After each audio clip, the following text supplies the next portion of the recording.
Names, standards, regulations, legal, contracts, procurement. If you had a magic wand and you could change one thing about one of these, what would you do with the goal of having the government and the private sector work better together? If you could pick like one big thing and change it, you could wave that magic wand and change it. Right now we have NIST standards for helping government digitally verify from their point of view an individual. But what we don't have right now are a couple things that are really, really important. We don't have a digital ID set of standards. That's really important for just about everybody in this room.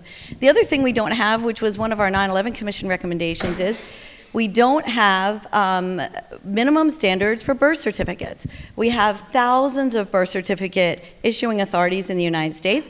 When we were on the 9/11 Commission, we said minimum standards for all breeder documents, which included driver's licenses, passports, and birth certificates. However, what happened was the Real ID, the driver's license standards, got passed by Congress, and after a long fight, they're now pretty much implemented, which is somewhat of a miracle, but quite wonderful as well. But what those driver's licenses are based on a lot is birth certificates.